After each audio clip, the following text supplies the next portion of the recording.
स्वागत है एक बार फिर आप सभी का आपके अपने यूट्यूब चैनल पीएस क्लासेस पर। तो दोस्तों आज के इस वीडियो लेक्चर में हम बात करेंगे जिन छात्रों ने 12th क्लास बायोलॉजी के प्रैक्टिकल के संबंध में बायोगैस टॉपिक तैयार किया है और इसका डायग्राम अपने चार्ट पेपर पर बनाया है। तो दोस्तों आज के इस वीडियो लेक्चर में आपको बताएंगे कि इसके प्रैक्टिकल के संबंध में एग्जामिनर द्वारा आप लोगों से कौन कौन से सवाल पूछे जा सकते हैं और उन सवालों का आप लोगों को क्या जवाब देना होगा ताकि आपका वाइवा सबसे अच्छा हो। तो आइए दोस्तों बिना किसी देरी के शुरू करते हैं वीडियो लेक्चर को, समझते हैं पूरी बात को। तो देखिए दोस्तों आपको बेटर तरीके से समझाने के लिए मैंने बायोगैस का जो डायग्राम है ऑलरेडी स्क्रीन पर बना रखा है। पहले मैं इस डायग्राम को आपको अच्छे से क्लियर करूंगा कि कैसे इसके माध्यम से बायोगैस बनाई जाती है, ठीक है। फिर इससे संबंधित बच्चों क्वेश्चनों को भी समझेंगे। तो चलिए स्टार्ट करते हैं। तो देखिए दोस्तों पहले डायग्राम को समझ लेते हैं। देखिए बच्चों इसके अंदर तीन मुख्य टैंक होते हैं। तीन मुख्य टैंक कौन कौन से? पहला टैंक बच्चों ये है, दूसरा टैंक बच्चों ये जिसे हम डाइजेस्टर कहते हैं और तीसरा टैंक बच्चों ये वाला है, ठीक है। ये तीन मुख्य टैंक होते हैं। अब देखिए पहले टैंक से स्टार्ट करते हैं क्या क्या होता है इसमें। देखिए बच्चों जब हम बायोगैस बनाते हैं तो सबसे पहले बच्चों इस इधर वाले टैंक में जो आप टैंक देख पा रहे होंगे, ठीक है, इसके अंदर क्या लेते हैं बच्चों? हम क्या लेते हैं? गोबर लेते हैं। क्या लेते हैं? गोबर लेते हैं। और क्या लेते हैं बच्चों? जल लेते हैं। समझ में आ रही है? यानी गोबर और जल कहाँ लेते हैं बच्चों? हम पहले टैंक के अंदर लेते हैं, ठीक है। समझ में आ रहा है? अब इस टैंक के अंदर जब हम गोबर और जल ले लेते हैं बच्चों तो इसको हैंडल के सहायता से, इसमें एक हैंडल लगा रहता है, ठीक है, इसको अच्छे तरीके से क्या रहता है? घोला जाता है। बहुत अच्छी तरीके से इसको घोला जाता है, यानी पानी को गोबर के अंदर बिल्कुल अच्छी तरीके से मिक्स किया जाता है, ठीक है। समझ में आ रहा है? और जब बच्चों गोबर और जल इसके अंदर अच्छी तरीके से मिक्स हो जाता है इस टैंक के अंदर, ठीक है, तो इस मिश्रण को बच्चों हम बोलते हैं कर्दम। क्या बोलते हैं? कर्दम बोलते हैं, ठीक है। याद रखें इस चीज़ को। समझ में आप लोगों को मेरी बात? क्या कहा मैंने बच्चों? पहले टैंक के अंदर क्या लेते हैं बच्चों? हम गोबर लेते हैं, साथ में जल लेते हैं। अब इन दोनों के मिश्रण को एक हैंडल के माध्यम से चलाते हैं, ठीक है। और जब ये अच्छे तरीके से मिक्स हो जाता है गोबर और पानी, ठीक है, तो बच्चों उस मिश्रण को बच्चों हम क्या बोलते हैं? कर्दम बोलते हैं। क्या बोलते हैं? कर्दम बोलते हैं। जब ये कर्दम बच्चों बनकर अच्छे से तैयार हो जाता है तो यहाँ पे देखो, यहाँ पे क्या है, कुछ यहाँ पे इसको निकलने, यहाँ से निकालने के लिए इसको बच्चों यानी इस कर्दम को डाइजेस्टर में लाने के लिए यहाँ से एक ये रास्ता रहता है, ठीक है। जब ये अच्छे तरीके से मिल जाता है तो बच्चों इस रास्ते के माध्यम से, ठीक है, आपका जो गोबर और जल का जो मिश्रण है अर्थात जो कर्दम है, ठीक है, वो कहाँ आती है बच्चों? डाइजेस्टर में आ जाती है। कहाँ आती है? वो डाइजेस्टर में आती है। ये देखिए मैंने आपको डाइजेस्टर बना रखा है और ये मैं आप दिखा रहा हूँ आपको कर्दम जो इसके अंदर ही डाइजेस्टर में आ रही है, ये देखिए, ठीक है। ये वही कर्दम है, यानी यही जल और गोबर का मिश्रण है। समझ में आ रहा है? जो आपका डाइजेस्टर में है। क्या कहा मैंने? देखो आपको समझा रहा हूँ। अभी तक की बात में देखो आपको फिर से दोबारा क्लियर कर देता हूँ। सबसे पहले क्या करते हैं हम बच्चों? पहले टैंक के अंदर क्या लेते हैं? गोबर लेते हैं और जल लेते हैं। इन दोनों के मिश्रण को अच्छे तरीके से घोल लेते हैं हैंडल की सहायता से, ठीक है।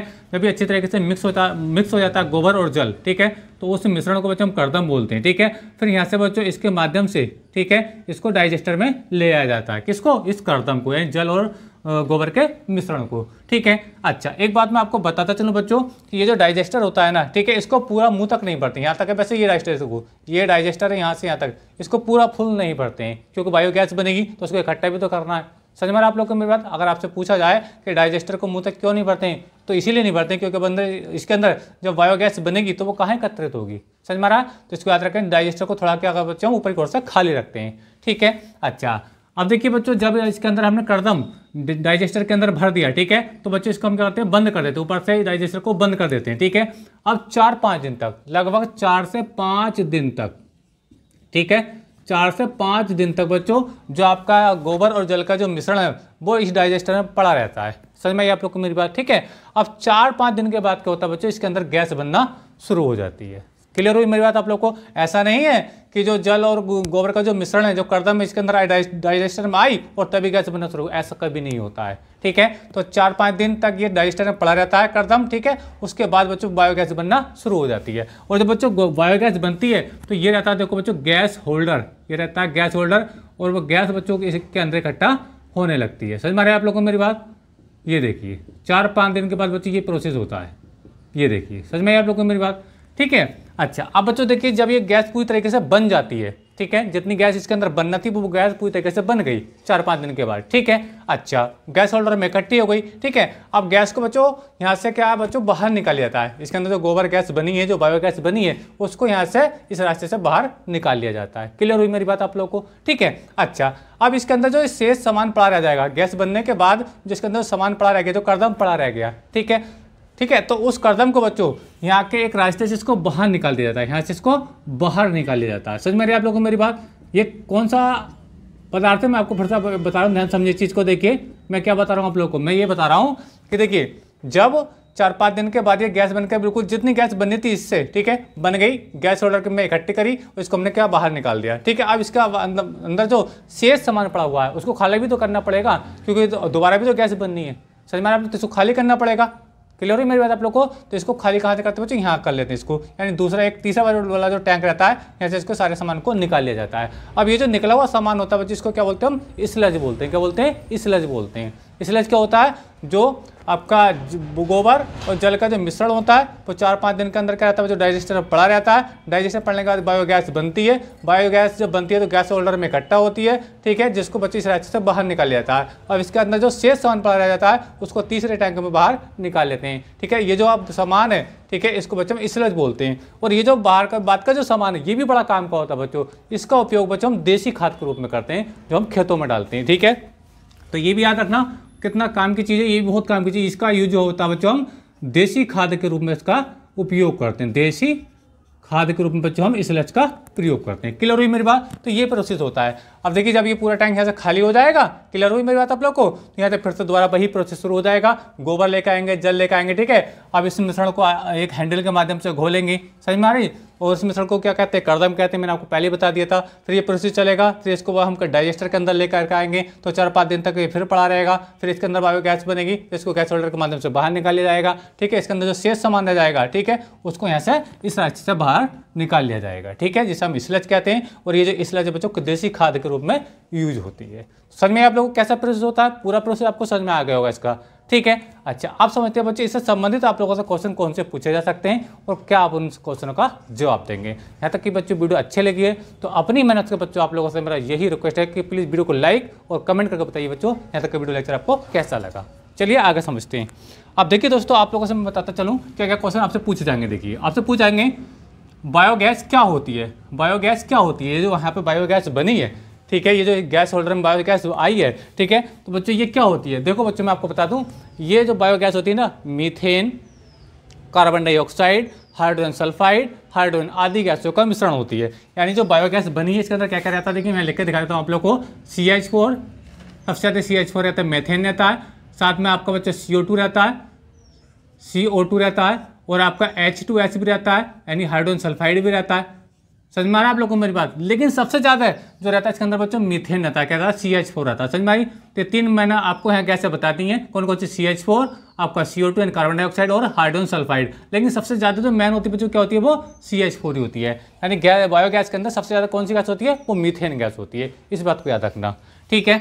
समझ में आ रहा है। तो आपसे पूछा जाए कि बायोगैस क्या होती है, तो आप बताएंगे बायोगैस मीथेन, कार्बन डाइऑक्साइड और हाइड्रोजन सल्फाइड आदि गैसों का मिश्रण होती है। क्लियर हुई मेरी बात आप लोगों को, ठीक है। और ये भी याद रखेंगे कि सबसे ज़्यादा गैस होती है वो कौन सी होती है बच्चों, मीथेन गैस होती है इसके अंदर बायोगैस में, ठीक है। अच्छा आगे देखिए, अगला क्वेश्चन बच्चों आप लोगों को पूछा जाता है बायोगैस कैसे बनाई जाती है, बायोगैस कैसे बनाई जाती है, यानी पूरा प्रोसेस आपसे पूछा जाएगा। तो आपको वही बताना जो आपको मैंने अभी बताया था। सबसे पहले क्या आते हैं, पहले वाले टैंक में गोबर और जल का मिश्रण लेते हैं, ठीक है। इसको हैंडल के माध्यम से पूरी तरीके से मिक्स कर लेते हैं, गोबर को और जल को, ठीक है। तो इस मिश्रण को बच्चों हम कर्दम बोलते हैं, ठीक है। जब ये मिश्रण बन जाएगा अच्छी तरीके से तो बच्चों इस रास्ते से बच्चों हम क्या लाएंगे, इसको डाइजेस्टर के अंदर लेकर आएंगे।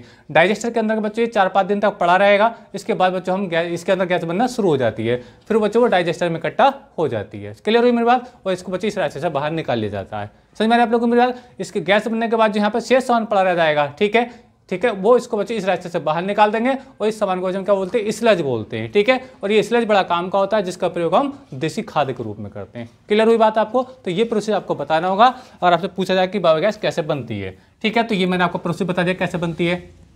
अगला क्वेश्चन समझते देखिए। अगला क्वेश्चन है इसका मुख्य घटक क्या है।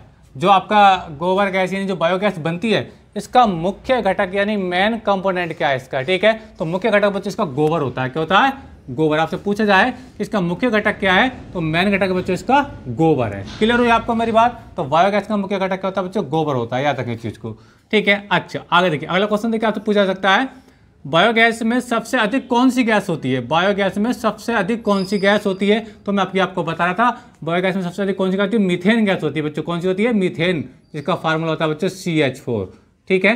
क्लियर हुई आप लोगों को मेरी बात। इस बात को भी याद रखेंगे, ठीक है।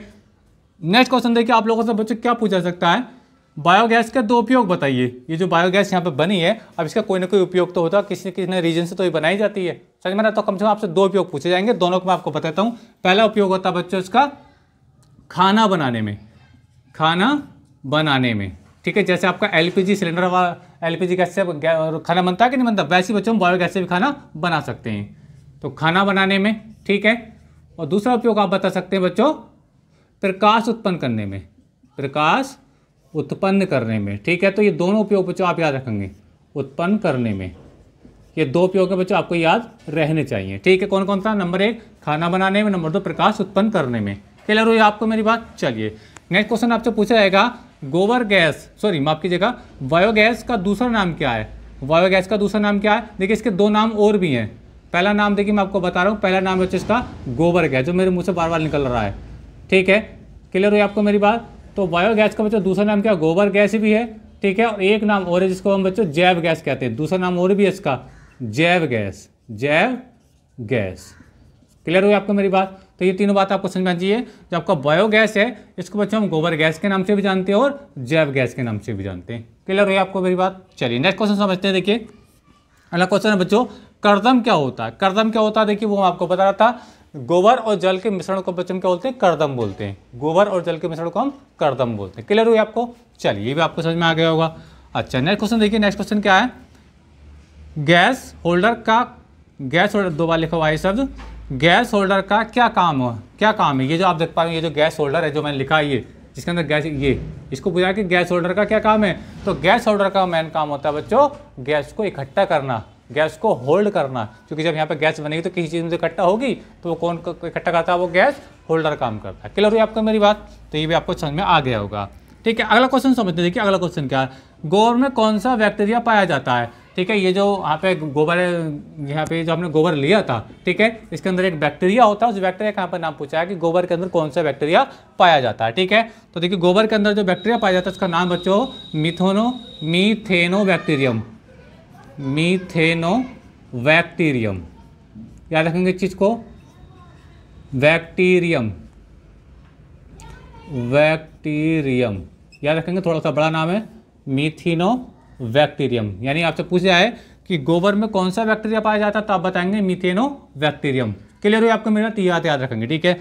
अगला क्वेश्चन देखिए, और ये लास्ट क्वेश्चन है, बायोगैस का निर्माण करने वाले सूक्ष्म जीवों को क्या कहते हैं। यानी कहने का मतलब ये है, इसके अंदर जो गोबर और जल का मिश्रण होता है, तो गोबर में और भी बहुत सारे सूक्ष्म जीव होते हैं, और भी बहुत सारे वही सूक्ष्म जीव तो इस मिश्रण को खाते हैं, उनके खाने पर ही जब अवघटित होता है तभी तो जाके बायोगैस बनता है। तो उन सूक्ष्म जीव को क्या कहते हैं, वो यहाँ पे पूछा गया है। तो बच्चों उन सूक्ष्म जीव को कहते हैं बच्चों मीथेनोजेन, मीथेनोजेन, मीथेनोजेन, याद रखेंगे इस चीज़ को, मीथेनोजेन। यानी कहने का मतलब ये है कि जो बायोगैस का निर्माण करने वाले सूक्ष्म जीवों को क्या कहते हैं, तो क्या कहते हैं, उनको मीथेनोजेन कहते हैं। ये बहुत सूक्ष्म जीव होते हैं, और ये जो मीथेनोबैक्टीरियम है या मीथेनोजेन है, ये अवायवीय जीव कहलाते हैं। क्या कहलाते हैं, अवायवीय जीव। इनको जीने के लिए वायु की जरूरत नहीं होती है। जो आपका मीथेनोबैक्टीरियम है या फिर आपका मीथेनोजेन है, ये ऐसे सूक्ष्म जीव होते हैं बच्चों, इनको जीवन जीने के लिए वायु की आवश्यकता नहीं होती है। इसलिए बच्चों इन